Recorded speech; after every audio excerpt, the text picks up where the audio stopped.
and Sustainability Committee to order. We have a quorum. The agenda was properly posted. And we'll move to public appearances, public opportunity to speak. If there's anyone from the public online or in the room, let us know and we'll let you speak. Don't see anyone in the room. Don't see anyone online. So we will move to number 4, discuss and consider the minutes from the Public Works, Properties, and Sustainability Committee meeting from February 12th and the one from March 12th. Anybody have any comments? Anybody want to make a motion? I will make a motion. Approve. We have a motion to approve from Larry, I'll second. second from Mike. Any other discussion? Otherwise, all those in favor? Aye. Aye. Opposed? Sorry, Larry. Opposed? And no abstains. New business, discussion on no parking on Clark Street from Grove Street west to the village limits. So a couple things with this discussion item. I just took to village board on Monday night.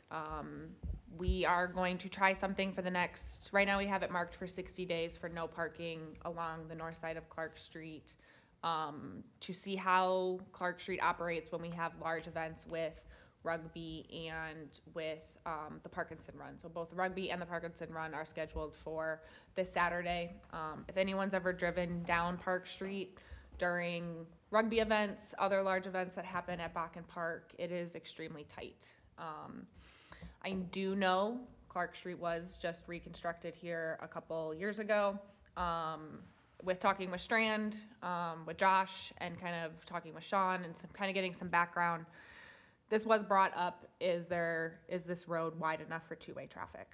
I did some digging, and when I was talking with Josh, in an ideal situation, if everyone parked right and parallel on the curb, everyone parked right in a angled stall, you probably could fit two vehicles in two-way traffic along Clark Street, apologies. The biggest concern that we have had recently, and this has been brought up with EMS and fire and police, is that emergency vehicles cannot make access to rugby or to the park or use Clark Street if another car is coming at them. So to have two-way traffic and you have this oversized ambulance, it makes it very difficult for them to maneuver. So that's where we are trying this no temporary parking on Saturday to see how that fares. I'm bringing it to this committee to see if it's something that we want to discuss and consider a recommendation to make Clark Street from Grove Street all the way to the village limit, so essentially where curb and gutter currently ends, no parking all the time. Talking with police chief Gary, we did throw should we only do no parking during large events? It is something that we can consider, and we can kind of do some trial periods. The one thing that both of us were concerned about is when you start putting up no parking only at certain times, people don't really pay attention to the no parking signs anyway. I used to live by a park in Fitchburg, and they would put up signs that folded and no one listened to them anyway. So anybody have any questions, concerns, comments, thoughts? I think that's a bit of a paradox for only not during large events, because the only time we have parking there is during large events. So it's that would be kind of pointless, I would say, for that part. I get why we want to do this. It does make me a little uneasy, just because I think it might mean more people parking on Progress, and there's no good safe way to walk from Progress to Clark. So I guess I'm not opposed to it. It does make me a little uneasy, because I don't want people walking from Vilas to Clark. But There's multiple parking lots just down off of Clark, down by Fireman's, as well as by the tennis and pickleball courts. What people do is they figure the shortest distance to walk, and they plop their car right where they plop their car. So I think it should be permanent and going forward, and don't confuse anything. If you do go down there in any event, it is very tight for even a single car, much less an ambulance or a fire truck. So it doesn't make sense to do it just temporary. It should be permanent. Yeah, and I think we've done everything we can to increase parking there over the last 3 or 4 years. Hindsight, of course, you would have looked at trying to widen the street when we originally built it to handle this additional parking originally, but, given the current scenario, I would agree. So I'll make a motion to, move forward with posting permanent no parking on the north side of Clark Street, as shown in the packet. I'll second. Real quick, during this trial phase, I guess, for this weekend, we can have staff on hand to see how full these parking lots are and where people are eventually parking.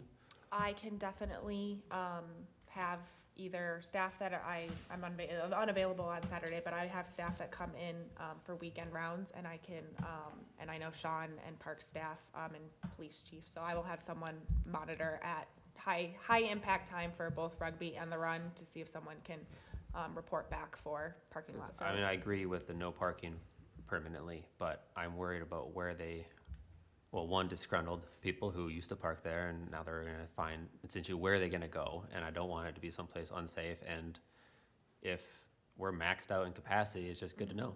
Yep, absolutely. Is there a way to, I mean, we're gonna have temporary signs this weekend, I assume. Is there a way Yep. to just put on there's parking lots off Grove Street on the signs? I can look into that. I don't actually have any idea if we can fit that on the sign. Okay. But the other thing I can look into is moving one of the message boards over to that area just for the weekend, saying park in the parking lots. We have a motion and a second. Is there any other discussion? Otherwise, all those in favor? Aye. Aye. Opposed? Abstain? Motion passes. Moving on to discussion of recommendation to remove existing fence at the village property 101 East Cottage Grove Road. I am going to share my screen here, if I can share it quick enough. So on the corner of Main, don't leave the meeting. On the corner of Main Street and Cottage Grove Road, the village has acquired this parcel. At the corner, it currently sits unused at this time. When staff do snowplow operations in the middle of the large intersection, how we do it is the loader comes out and does snow operations first. They push all the snow from the middle of the intersection into the drive lane so our plows can then pick up snow. We also then plow the bike trail as well. And with the small fence and the small terrace, we are running out of storage location for snow. So one thing that was brought to my attention is, since we currently don't own this parcel, is it possible to just remove the fence to kind of push snow from the intersection and the path onto the property? In the past, staff have taken a blower and have just slowly moved snow out of the way when the property was in use. Since it's no longer being used, just to make staff's times more efficient, it was brought to my attention, can we remove this fence? At times, if we have large snowfalls, the snow will build up in the terrace, and it could be a large pile, which will then hinder turning movements and sightseeing for vehicles. It's gonna be easier in the summer too, right? Otherwise you'd have to weed whack around that whole thing. We do also weed whack around the fence as well. So yes, Easy it to will just also mow help it in quick. just, it will also, we'll able to just mow the entire thing for summer operations as well. So in the winter time, is there just gonna be a giant pile of snow? It would be like, yeah, if there was a parking lot there, everything would It'd just be a be, pile like it would there just is be on at the the- Cottage Grove School where they just pile it up? yeah, but we would never bring extra snow here, and it wouldn't be anymore. It would just be, instead of being on that terrace, it would just be on the backside of that sidewalk. I mean, so how much do we care if making it look like it's still operational? That's the other fact. Yeah. But I mean, even if someone was still there this winter, we did not plow that parking lot. We just plowed the sidewalk. I mean, I don't know what the long-term plan is for this, Mm-hmm. but assuming something goes there, and then we wouldn't be able to pile snow there anymore. Correct. So with the idea that I don't want it to look completely vacant and it's just we're throwing things there, I'm not in favor of it, I think. I guess at least removing the fence will make it look like somebody's active there. Something changed. Something changed. Yep. There's that, there's that to it. Well, I mean, if you don't pile snow there, or if you do, Yeah. and then you remove it, I mean, it's just And- the look of it, right? And we can definitely look into that and see what those piles look like come Yeah. snow time. It also depends on how much snow we get. Which is not much anymore. Correct. Any other thoughts, comments? I will make a motion to approve removal of the fence at 101 East Cottage Grove Road to facilitate multiple public works operations. I'll second that. Okay, motion and a second. Any further discussion? All those in favor? Aye. Aye. Opposed? Any abstains?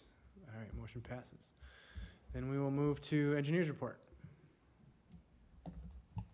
Strand's report, kind of short, sweet, to the point. West Lawn is continuing to move forward. It should be completed. Their last edition, or one of their last editions, should be completed this summer.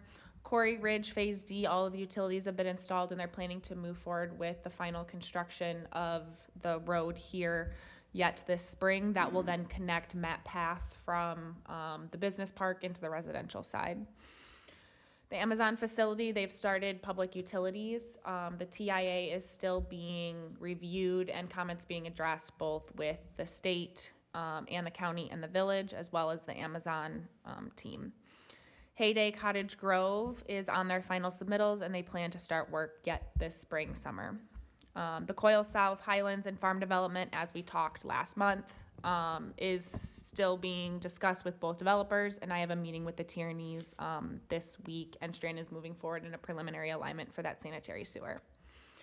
The Public Works projects, the 2025 street and pedestrian improvements, we had a pre-con last week. They are, Parisi Construction is the one that won the low bid. They are planning on mobilizing much quicker than I anticipated and are looking at starting construction, if everything goes as planned, early next week. So, go ahead. You look like you have a question. Someone has a question? Well, yeah, I mean, on my street, I know that they started flagging stuff yesterday and last night. Is there gonna be any type of a mailer or something going out so that we know we can't park, mailboxes, that sort of thing? The mailer was sent out yesterday. Okay. With the pre-con, and I was waiting for a schedule, so I didn't want to, I thought they wouldn't start till May, and I didn't want to misinform everybody when construction started much sooner. So the mailer is out, and there is updates on the village's website, as it will be throughout the entire project, and there will be social media posts that are forthcoming as well. And then the Ridge Lift Station project is currently delayed until any developer progress moving forward. Any questions on the Strand side for their report? All right, otherwise we will move to the director's report. We are continuing assisting with tree trimming, and as the weather warmed, we started brush pickup here this month. As a reminder, it is the first full week. We start on Monday, so have your brush, if you're interested, out before 6 a.m. on that first full week on that Monday morning. Rain barrels are for sale. We sold 14 of them through the online process. Pickup is tomorrow and Friday at the MSB building. There are still ones available, so if you did not order your rain barrel and you are interested, you can still follow the link on the village's website and place that order. As a reminder, the e-waste event is this month on Saturday, April 26th from 8 to 12. It's going to be at the old public workshop on Bonnie Road. All of the information that's accepted can be found on the village's website. I completed the municipal separate storm sewer system, also called the MS4 system and MS4 permit, our annual report that is due at the end of March. I submitted that before the deadline, so we're good standing there. We had our annual salt shed inspection by AECom, one of the consultants hired by WISDOT. They are giving us a report, but in their initial inspection of the outside of our salt shed, we didn't have anything that they were concerned about. And the last update that wasn't included in the monthly report is the police station is doing some geothermal testing at the police station site just to see what that looks like for potential use. So if there are any further questions about that, let me know and I can kind of give you the 411 on that. I don't have all the details as I was just informed a couple minutes ago, so I can report back on more on that if anyone's interested. Any questions, comments for Kyla on that? All right, any future agenda items? Otherwise, we'll move to number 9. I'll second. Motion and a second and a second. Non-debatable. All those in favor, say aye. Aye. Opposed? We are adjourned.